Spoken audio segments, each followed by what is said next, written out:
This is 7 National News, and in our top story, His Highness Sheikh Mansour bin Zayed Al Nahyan, the Deputy Prime Minister and Minister of Presidential Affairs, has received the Prime Minister of Kazakhstan, Karim Masimov, upon his arrival at the Presidential Flights Airport in Abu Dhabi. In a brief meeting at the VIP lounge at the airport, His Highness Sheikh Mansour welcomed Prime Minister Masimov and his delegation.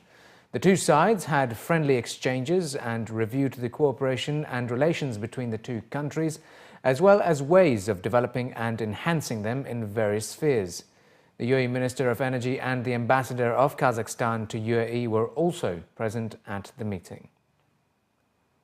Sheikha Jawahar bint Muhammad Al Qasimi, the founder and royal patron of the Friends of Cancer Patients Society, International Ambassador of the World Cancer Declaration for the Union for International Cancer Control and Childhood Cancer for UICC, and wife of His Highness Dr. Sheikh Sultan bin Muhammad Al Qasimi, Supreme Council member and ruler of Sharjah, has visited the pediatric ward at New York Presbyterian Cancer Hospital, a Columbia University Medical Center hospital.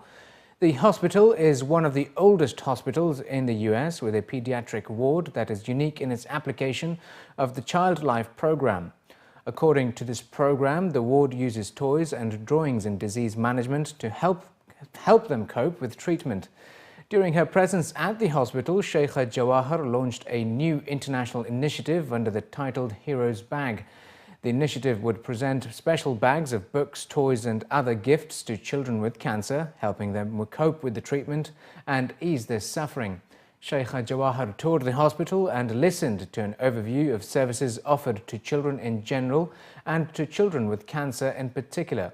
Sheikha Jawahar also visited a number of pediatric cancer patients, wishing them well with their recovery and expressing her compassion with their suffering.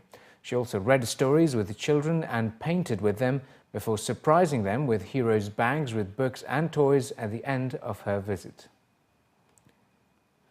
His Highness Sheikh Ahmed bin Saeed Al Maktoum, President of the Dubai Civil Aviation Authority and Chairman and CEO of the Emirates Group, attended the opening ceremony of the two-day Dubai International Project Management Forum.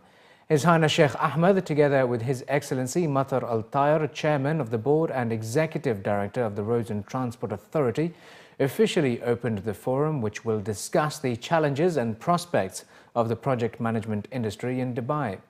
During the forum, renowned international speakers and management sciences experts will be discussing the latest trends and best practices related to the management of large-scale infrastructure developments.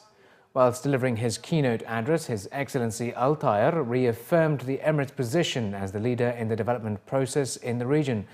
It was further added that the forum will offer an exchange of expertise, which will be useful for the planned 30 billion dirham infrastructure developments ahead of the World Expo, and develop them to high operational capacities. Among the top discussions at the forum was also the importance of ensuring innovative, creative and adaptive strategies for risk management during the development process of the mega projects.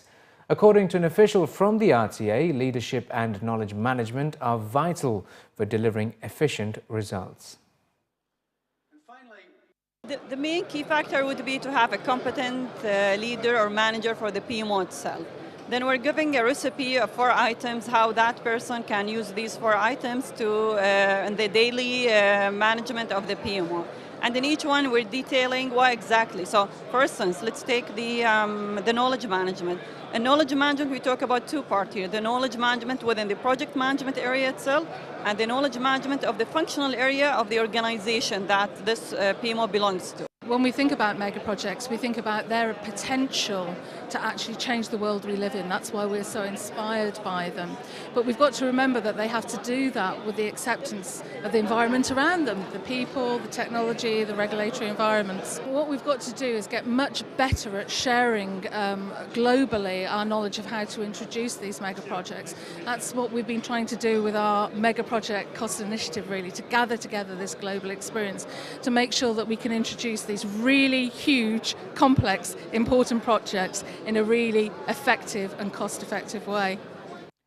The Telecommunications Regulatory Authority has announced that the number of registrations in the national.ae domain have increased over the last 6 months, reaching 121,320. According to a report by Emirates news agency WAM, the UAE ranks first in the region for the number of registrations within the nation's respective range, with the apparent increase providing evidence that the prevalence of Arabic e-content is rising on the web, which is one of the country's main strategic goals. The surge of registrations has also been accompanied by a similar rise in demand for registration on the .emirate domain.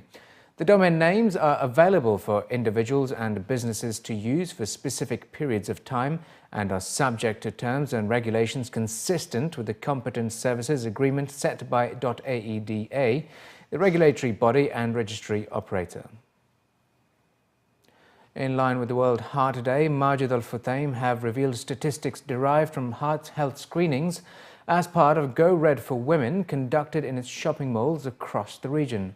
The group analysed data from 4,742 women between the ages of 25 to 54 in June, where only 7% were smokers and 9% had diabetes, while cholesterol levels were high in 11% of the women screened. Overweight issues proved of much higher concern, as 62% reported that they were not engaged in exercise activities. Body mass index figures were high, as 33% were found as overweight and 31% were found to be obese, with BMI figures of 30+. 34% of the women screened had a family history of heart disease and 50% had diabetes in their family, while only 3% had a family history of cardiac surgery intervention. And in other news, a special gala dinner was held on Sunday night in Dubai in celebration of the 65th anniversary of the founding of the People's Republic of China. More than 700 people attended the event to celebrate their relationship with China and the nation's continued growth. In his keynote address, the Consul General of the Republic of China in Dubai, His Excellency Tai Wei-bin, highlighted China's achievements. In 2013, China's GDP reached $9.3 trillion and their foreign exchange reserve was the highest in the world at $3.8 trillion in successive years. In addition, their total import and export trade has exceeded $4 trillion, surpassing the US to become the largest trading nation. With an annual average commercial rate of 9.8%, China's contribution to the global economy has reached 30%, demonstrating its vital role in promoting the world's economic recovery. We're very excited about the development of China and the evolution of China over the last number of years, particularly in relation to the trade that continues now between China and the United Arab Emirates and particularly Dubai. And in Jumeirah, we're pleased to be able to say that we have one hotel in operation in Shanghai, where we have 5 others under construction. And we expect to be announcing a number of new management agreements within the coming months in China. We have been doing business in UAE since 2000, so almost 15 years. So I believe that with the more strong relationship between UAE and Huawei and China, for us, I believe we can also have more and more opportunity. So for people and for business, this is for good. The event also marks 30 years of diplomatic ties between China and the United Arab Emirates. A photo exhibition organized by Shenhua Dubai Bureau featured political, economic and cultural ties between the two nations. They also recognized firms that contributed to the strengthening of relations.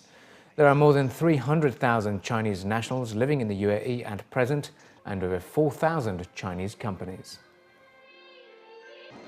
I just transferred from New York to be here last year, February. I was the station manager there for more than 7 years at JFK Airport. And then I got promotion and to be here the general manager here. And after I come here, I changed a lot for those aircraft type and the winter slot. And right now we increased the frequency from 2 to 5. So it's a big change, right? Yes, I'm so happy to hear. If I would summarize some of Chinese relations in numbers with JAVSA alone, today we do $12.5 billion of trade between China and JAVSA alone. More than 170 companies are today see JAVSA as home most of which are either state-owned or public-listed Chinese companies. So they are big in nature. And finally, in the bulletin, the 2014 UEFA Champions League winner Real Madrid and 18-time international titles winners AC Milan will face off in Dubai this December. That was the announcement made earlier today by Dubai's Department of Tourism and Commerce Marketing, DTCM, along with Emirates Airline. The two clubs, sponsored by Emirates Airlines, promise an exciting match in front of a 40,000 crowd of football enthusiasts at the Seven Stadium on the 30th of December. The European club's legendary ex-players and ambassadors Franco Baresi of AC Milan and Emilio Butragueño of Real Madrid said that this friendly match will be an excellent way to conclude one of football's spectacular years.